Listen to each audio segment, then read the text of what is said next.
तो ये beating the retreat ceremony की तस्वीरें आपको दिखा रहे थे और अटारी वाघा बॉर्डर से सीधी तस्वीरें थी। बढ़ते हैं आगे, बात करेंगे तरकश की। साल 2024 के धीरे धीरे आगे बढ़ने के साथ ही लोकसभा चुनाव की तैयारियां भी अब रफ्तार पकड़ती नजर आ रही हैं और इन तैयारियों के बीच बीजेपी हो या फिर कांग्रेस, दोनों ही मुख्य राजनीतिक दल अलग अलग रणनीति पर काम करते नजर आ रहे हैं। कोई यात्रा के सहारे 24 का रण जीतना चाहता है तो कोई बूथ स्तर पर फोकस कर आगे बढ़ रहा है। ऐसे में देखना दिलचस्प होगा कि आखिर देश की जनता किसे देश की सत्ता सौंपती है। लेकिन उससे पहले तैयारियों और मंथन का दौर जारी है और ये लगातार हम आपको जानकारी दे रहे हैं। इन सब के बीच बीजेपी ने एक नए अभियान की शुरुआत की है। इसके जरिए पार्टी हर एक गांव पर फोकस कर रही है। तो चलिए आपको बीजेपी के इस अभियान के बारे में पूरी जानकारी विस्तार से बताते हैं।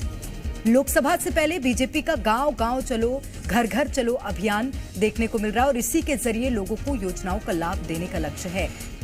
योजनाओं के तहत गांव में रहेंगे नेता कार्यकर्ता। हर छोटा बड़ा नेता 24 घंटे एक गांव में रहेगा। सीएम से लेकर सामान्य कार्यकर्ता गांव गांव जाएंगे। अभियान के जरिए बीजेपी का हर बूथ पर फोकस होना है और पार्टी का हर बूथ पर 10% वोट शेयर बढ़ाने का लक्ष्य है। इसी लक्ष्य के साथ भारतीय जनता पार्टी आगे बढ़ रही है। एक तरफ बीजेपी अपने अभियान पर फोकस कर रही है और आगे बढ़ रही है, तो वहीं दूसरी ओर कांग्रेस ने इस अभियान पर तंज कसा है। कांग्रेस का कहना है कि बीजेपी केवल ईवीएम के भरोसे है। कांग्रेस नेता पीयूष बबेले का कहना है कि दिग्विजय सिंह ने दिखाया था कि कैसे ईवीएम के साथ छेड़छाड़ होती है। भारतीय जनता पार्टी आगामी आने वाले चुनाव की दृष्टि से गांव चलो अभियान, हर नेता भारतीय जनता पार्टी का, हर कार्यकर्ता 48 घंटे उसे अपने एक गांव में 24 घंटे उसको एक गांव के अंदर रहना है। इसलिए सबके, चाहे माननीय मुख्यमंत्री हो, चाहे प्रदेश अध्यक्ष हो या कैबिनेट के मंत्री हो या सामान्य कार्यकर्ता हैं, सभी कार्यकर्ता गांव में 24 घंटे रहेंगे। एक रात वहां रुकेंगे, लोगों से संवाद करेंगे, मिलेंगे।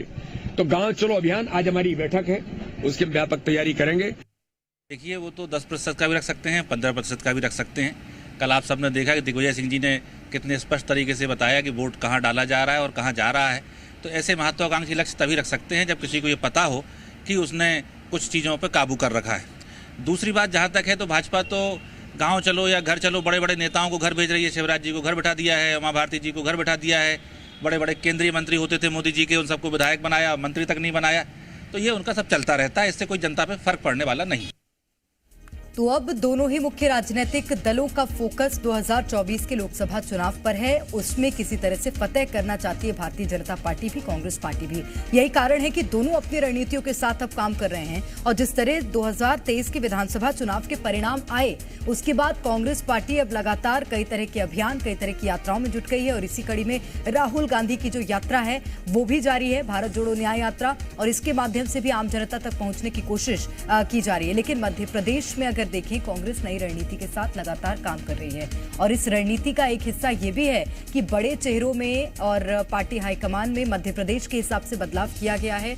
और जिस तरह से जीतू पटवारी अब कांग्रेस की कमान संभाले हुए हैं, उसके बाद 2024 के परिणामों में क्या कुछ देखने को मिलता है, जरूर देखना होगा, क्योंकि मध्य प्रदेश में कांग्रेस के पास महज एक लोकसभा सीट है।